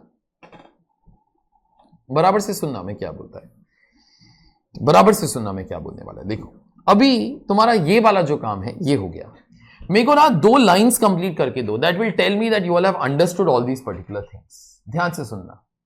Break even point तक तू एग्जैक्टली उतना यूनिट्स बेच के एग्जैक्टली उतना कंट्रीब्यूशन कमाता है ताकि तेरा क्या मीट हो जाए, फिक्स्ड कॉस्ट. तो मार्जिन ऑफ सेफ्टी वाले यूनिट्स बेच के तू जो भी कमाता है वो तेरा क्या बन जाता है, प्रॉफिट, क्योंकि your fixed cost has already been met. ठीक है, सुन देखो मैंने यहां पर क्या लिखा है. ठीक है, बराबर से सुनना जरा प्लीज.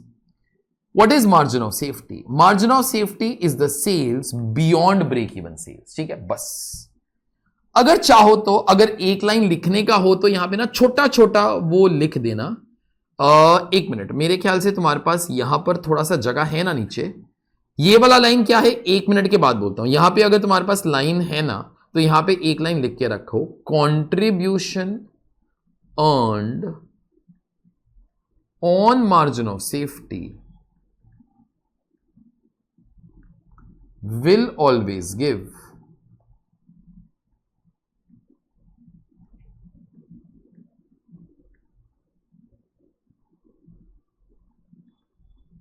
मेरे को बोलो, contribution earn on margin of safety will always give profit.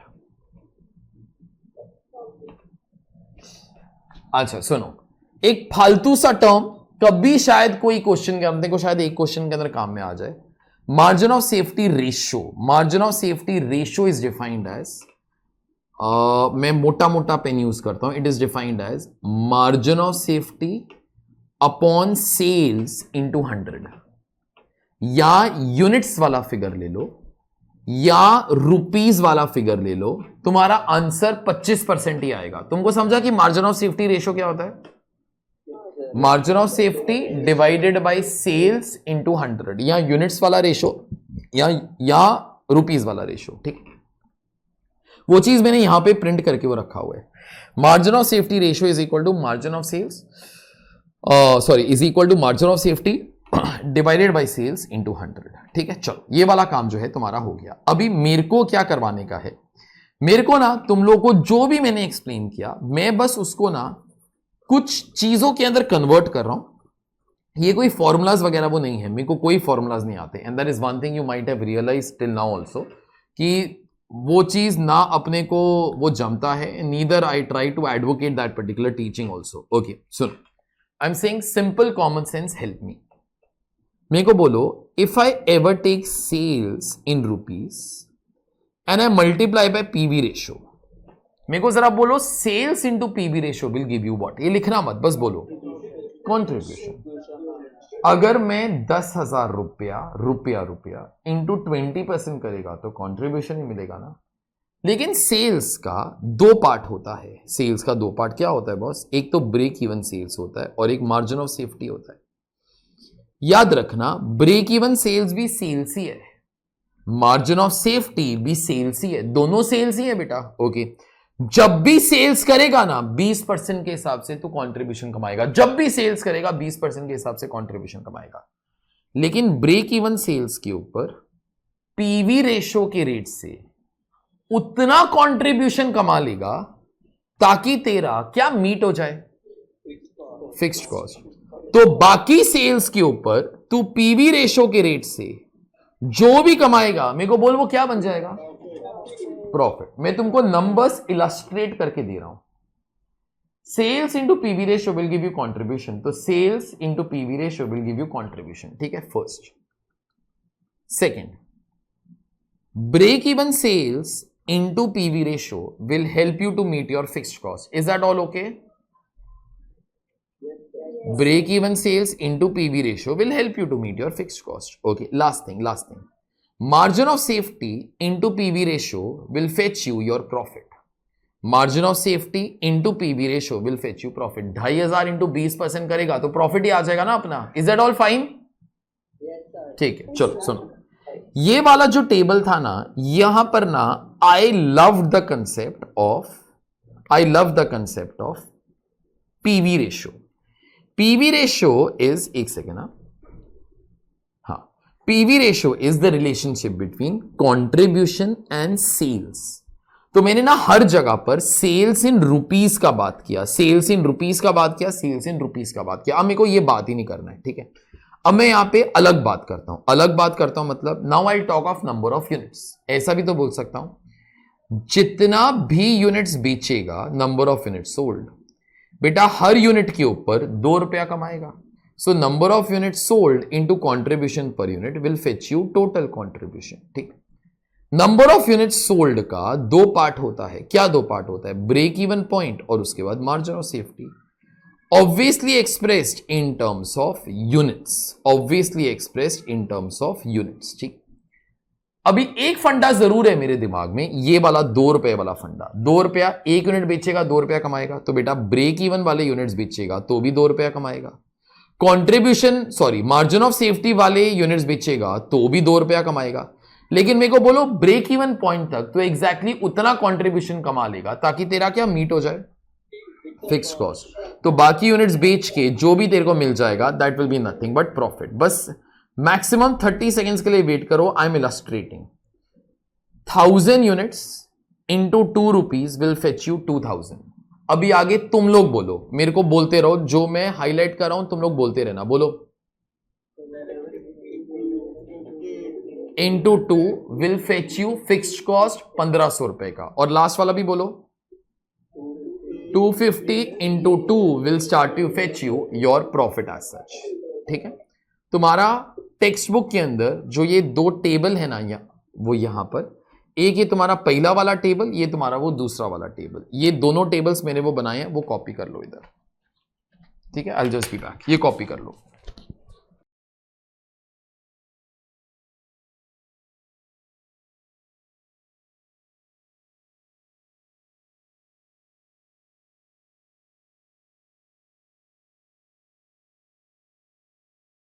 हो गया बेटा कॉपी?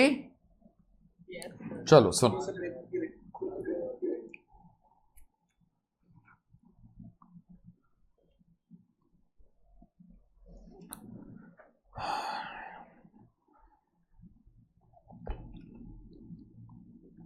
चलो, we are starting away with the questions.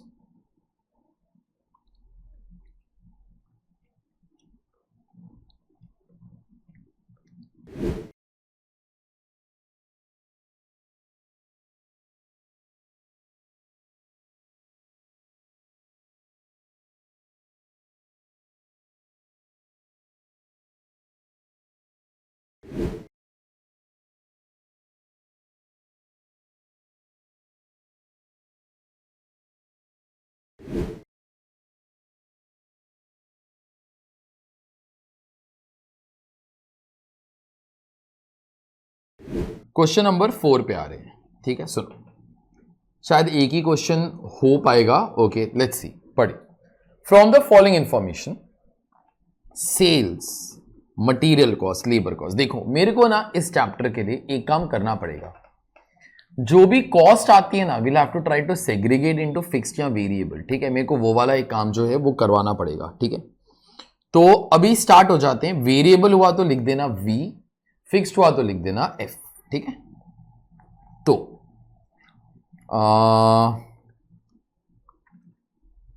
Sales, बेटा वो तो सेल्स है, उसको क्या बोलूं? Material cost. मेरे को बोलो वेरिएबल के fixed, variable. Labour cost, variable. Next दो तो लिखा हुआ है कि वेरिएबल है, variable manufacturing expenses, variable S&D. आगे सैलरीज जिसको भी पे करोगे, लेकिन सैलरी हमेशा फिक्स्ड ही होता है। Okay, so therefore fixed fixed fixed. ठीक है, आगे। अब मेरे को जरा बोलना, अभी तुमको दिक्कत, मेरे को बोलो रिपेयर एंड मेंटेनेंस फिक्स्ड के variable. So if I ever ask you a question, how do you know, you tell me, how do you know it is fixed या वेरिएबल?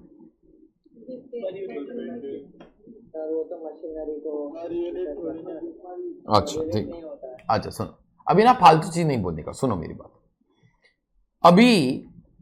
अच्छा चलो ठीक है, मैं वो चीज पूछता हूं which you all are very sure. Okay, मेरे को बोलो एडवर्टाइजमेंट कॉस्ट फिक्स्ड की वेरिएबल? वेरिएबल। चलो ठीक, now advertisement cost can be fixed also, it can be variable also. को बोलते सर क्यों सर? एग्जाम्पल के तौर पे मैंने ना सारी बसेस के ऊपर पेंट करना स्टार्ट कर दिया, जो मुंबई की सारी buses, join A J become C A, join A J become C A. Okay, all फालतू stuff. Okay, now parents might get attracted to all such things, kids also might get attracted, but obviously it is too much यार। Okay, वो सब कुछ वो थोड़ी करेगा यार। Okay, लेकिन अगर ऐसा कभी किया तो सपने के अंदर मैंने किया, चलो अगर ऐसा, तो बेटा बस कॉस्ट, बस के ऊपर जो एडवर्टाइजमेंट का कॉस्ट है, that is fixed cost no. कोई बच्चा आए या ना आए, मेरा तो एक लमसम खर्चा ही होएगा। Is that understood? ठीक है, सेकंड, अभी सपोज मैंने अब से एक नया चीज स्टार्ट किया, मैं एग्जांपल ही दे रहा हूं, कभी ऐसा मैं करने नहीं वाला। हम लोग बच्चे लोग को ना, जब वो लोग एडमिशन लेता है, हम लोग एक अपना स्केल देता है, स्केल। ओके, उधर लिखा होता है join A J become C A, all फालतू स्टफ। ओके, अभी सब लोग को एक एक स्केल वगैरह दे रहा है। ओके, अभी स्केल, मेरा कोई इंटेंशन नहीं है टू गिव स्केल, फिर भी मैं फालतू काम कर रहा हूं फॉर एडवर्टाइजमेंट नो, ताकि तुम लोग जिधर भी जाओ हमारा स्केल लेके जाओ, सब लोग को पता चले ओ सीए क्लासेस ये वो। अभी ये जो फालतू चीज है, that will be kind of variable advertisement cost no. तो सुन, नाम से ना जिंदगी में पता नहीं चलता कॉस्ट फिक्स्ड है कि वेरिएबल है। ठीक है, it can be fixed for you, it can be variable for me. ठीक है, हाँ, material and labour cost are variable cost because these are direct cost. उसके अलावा कोई भी कॉस्ट होएगा ना, एक रूल याद रखना, कोई भी कॉस्ट होएगा, ठीक है, मटीरियल और लेबर के अलावा, तो नाम से नहीं पता चलेगा फिक्स्ड है कि वेरिएबल है। तो सर फिर कैसे पता चलेगा? सिंपल है, अगर पर यूनिट दिया रहेगा तो वेरिएबल है, अगर लमसम दिया रहेगा तो फिक्स्ड है। Is that understood? तो अब मेरे को बोलो, अभी इसके बाद जिंदगी में तुमको till end of final C also कोई तकलीफ नहीं आएगी। मेरे को जरा बोलो, रिपेयर एंड मेंटेनेंस फिक्स्ड के वेरिएबल? फिक्स्ड। कैसे मालूम फिक्स्ड? लमसम दिया हुआ है। आगे, depreciation rate and taxes fixed के variable? Fixed. General administration fixed. अभी आगे जरा सुनो, salesman commission 5% of sales, can we say अगर सेल्स होगा तो कमीशन पे होएगा, अगर सेल्स बढ़ेगा तो commission will also be rising होनी ना। ठीक है, तो ये वेरिएबल हो जाएगा। सेलिंग प्राइस पर यूनिट कुछ नहीं बोलना, वो तो सेलिंग प्राइस है। फिक्स्ड एसएनडी वो तो फिक्स्ड, वो तो लिखा ही हुआ है। ठीक है, you are required to compute a PV ratio, तो पीवी रेशो जो है कंप्यूट करना स्टार्ट कर देते हैं, बाकी जो चीजें उसके बाद कर लेंगे। ठीक है, तो लिखिए जरा प्लीज, लिखो question number 4, calculation of PV ratio. अच्छा, अभी पीवी रेशो से पहले ना, क्योंकि ये तुम्हारा फर्स्ट क्वेश्चन है, एक ना इनकम स्टेटमेंट बनाएंगे। इनकम स्टेटमेंट इस चैप्टर के अंदर मैं कभी भी बनाऊंगा ना, तो मैं ऐसे बनाने का ट्राई करता हूं। Sales less variable cost will give you contribution, less fixed cost will be fetching your profit. ठीक है, तो लिखो जरा प्लीज सेल्स। अभी इसके अंदर भी ना फर्स्ट क्वेश्चन है, इन दिस केस ये फर्स्ट क्वेश्चन है of this particular time. I am trying to do few things तो एक्स्ट्रा ऑल्सो। सुनो एक सेकेंड, आगोश, कॉस्ट और advertisement on bus would be variable based upon number of buses. It depends, you are trying to make it fixed या variable based upon what? If my unit is 1 student, okay, then it is a fixed cost. ठीक है, चलो सुनो, sales, एक second, just a second,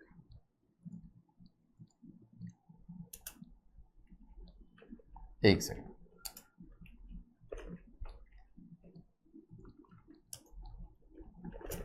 listen, sales, यहां पे ना एक काम जरा करना, एक पर यूनिट का कॉलम बनाओ और एक टोटल बनाओ. Okay, columns you all might not be, just give the title. अच्छा, सेल्स पर यूनिट बोले तो सेलिंग प्राइस होता है यार, तो सेलिंग प्राइस 100 है. टोटल सेल्स जो अपना है वो कितने का है, 20 लाख.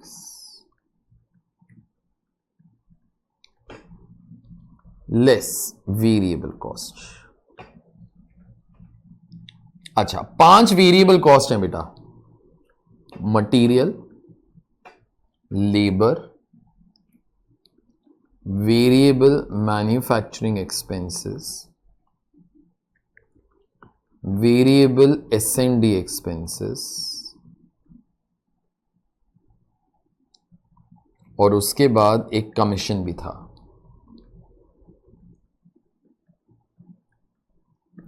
अच्छा, मेरे को एक चीज जरा बोलो, सोच समझ के जरा बोलना, इस क्वेश्चन के अंदर हम लोगों ने कितने यूनिट्स बेचे हैं,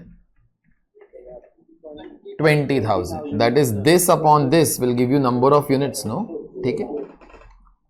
अच्छा, तो एक काम जरा करो, मटेरियल कॉस्ट आपके पास है बेटा 4 lakh, 5 lakh, 1 lakh, 2 lakh, and this is 5% of sales. इसका 5% मार लेगा तो 5 रुपए आ जाएगा. ठीक है, इसका 5% मार लेगा तो 1 लाख आ जाएगा ना, बराबर. चलो सुनो, क्या करना, ये सब चीजों को ना 20,000 से डिवाइड कर देना, क्योंकि उतने यूनिट्स अपने तो वो बिके ना, तो divide all of them by 20,000, तो आपको पर यूनिट मिल जाएगा. सो 4 lakhs डिवाइडेड बाय 20,000, 20, 25, 5, 10. तो दिस इज कॉन्ट्रीब्यूशन. कितना आता है बेटा? Units produced and sold will always B same unless and until told. ठीक है, तो बाय डिफॉल्ट कोई स्टॉक नहीं होता बेटा, स्टॉक होएगा they will inform in the question. ये कितना आ जाता है, 35 आता है. ठीक, अच्छा, ये आ गया तो 7 lakhs. ठीक है, लेस फिक्स्ड कॉस्ट. मेरे को जरा बोलो, फिक्स्ड कॉस्ट मैं पर यूनिट के कॉलम में लिखूं? वो तो लमसम होता है ना बेटा. तो अभी सारे के सारे फिक्स्ड कॉस्ट ना गैदर करने स्टार्ट कर. मैं सैलरी ना इकट्ठा तीनों का कंबाइन करके वो लिख देता हूं 90,000.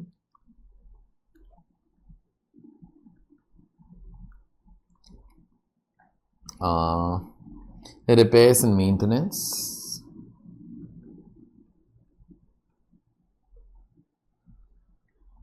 $90.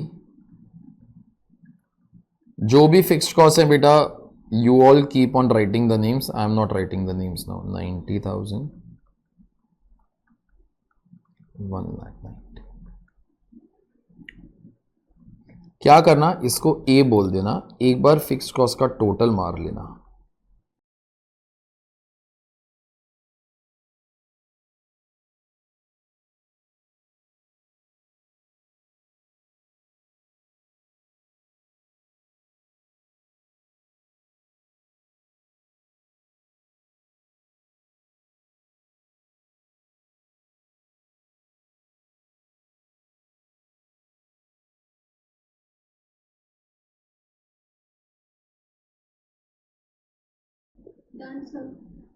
चलो आगे सुन.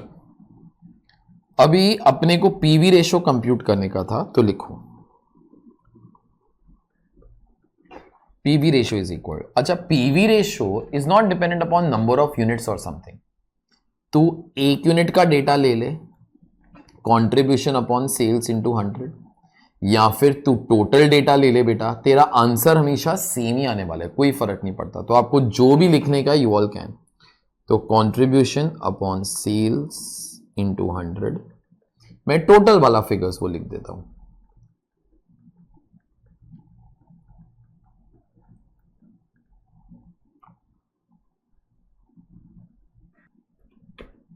चलो आगे,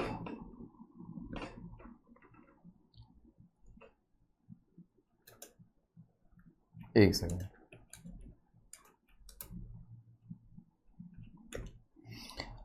ये हो गया तुम्हारा part A. Part B, break even point in units and value.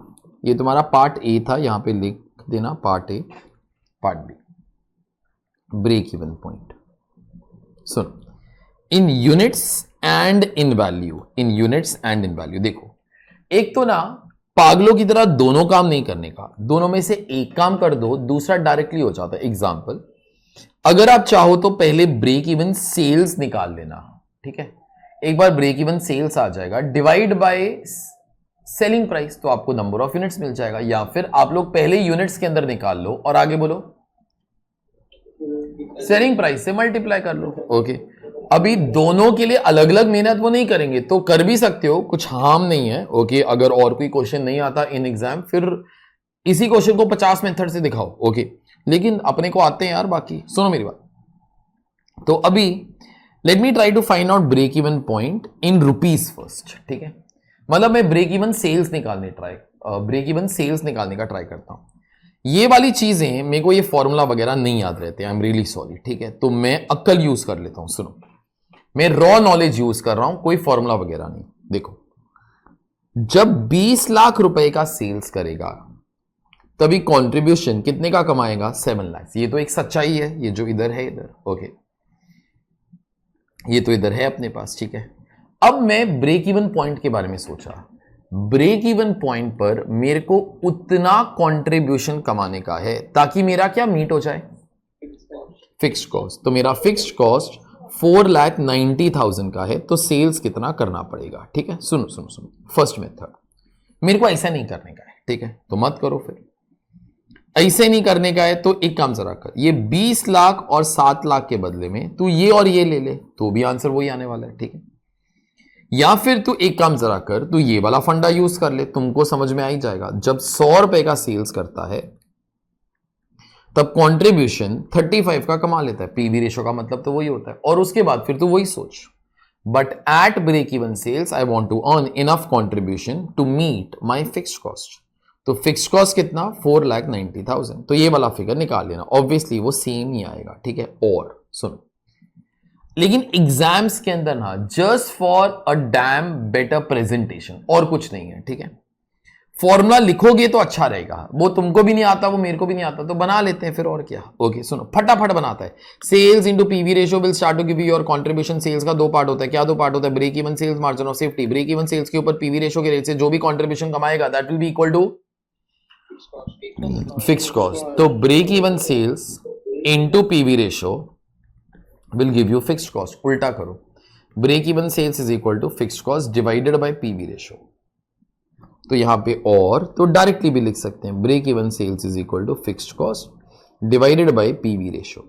अगर थोड़ा सा मैथ्स अच्छा है तो तुमको समझ में आ ही जाएगा, सर तीनों मेथड आपने सेम ही तो किया है ना सर। ओके, उसके अंदर क्या महान बात है, मैंने यहां पे 20 लाख और 7 लाख यूज किया जो 35% है, यहां पे वही 35% यूज कर लिया, और यहां पे भी वही 35% यूज कर लिया। ये फटाफट ये कॉपी करो प्लीज, सब कुछ फटाफट।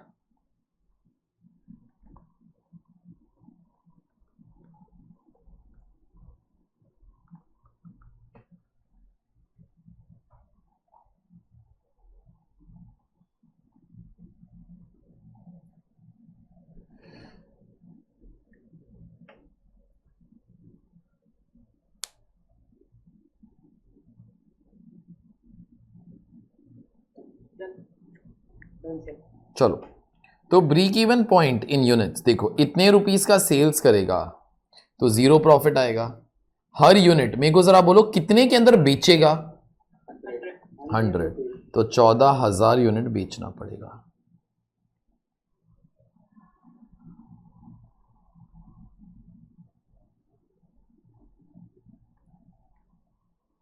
Part C, margin of safety in units and value, पहले रुपीस के ना निकाल लेता हूं। मेरे को सब लोग जरा एक बार बोलना सोच के, what is raw meaning of the term margin of safety? If I ask you margin of safety का मतलब बताओ तो क्या बोलोगे? Sales above break even sales. ठीक है, तो यहां पे सेल्स ले लेस ब्रेक इवन सेल्स कर दे, और क्या, 20 लाख माइनस 14 लाख तो 6 लाख। इसी के बाजू में लिख दो और अगर कोई मेथड करने का है तो एक काम जरा करो, वही वाला फालतू चार्ट वो फिर से बनाते हैं। Break even sales into PV ratio will fetch you fixed cost, but margin of safety into PV ratio will help you to get profit. तो margin of safety into PV ratio is profit, उल्टा कर देते हैं, margin of safety is equal to profit divided by PV ratio. तो answer वैसे भी तो आ ही जाना चाहिए ना बेटा, तो यहां पे तू लिख ले और profit divided by PV ratio. तो प्रॉफिट 2,10,000 था, जरा चेक करना एक बार फर्स्ट स्टेटमेंट के अंदर, डिवाइडेड बाय 35%।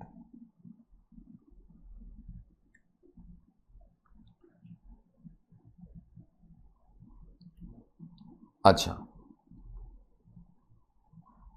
अब मेरे को यूनिट्स के अंदर भी चाहिए, तो 6 लाख रुपए का मार्जिन ऑफ सेफ्टी वाला सेल्स है, सेलिंग प्राइस इज 100,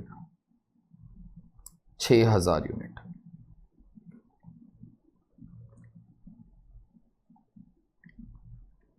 लास्टली वो फालतू वाला चीज यार, margin of safety ratio is equal to margin of safety upon sales into 100। यहां सारा यूनिट्स वाला रेशो ले लो या सारा रुपीस वाला रेशो ले लो, मेरे को बोल देना कि तुमको क्या लेने का है, मेरे को तो कुछ भी चलता है। बोलो यूनिट्स वाला ले लेता हूं। चलो 6,000 यूनिट्स, फिर यहां पे लिख भी देना units divided by 20,000 units into 100, 30%।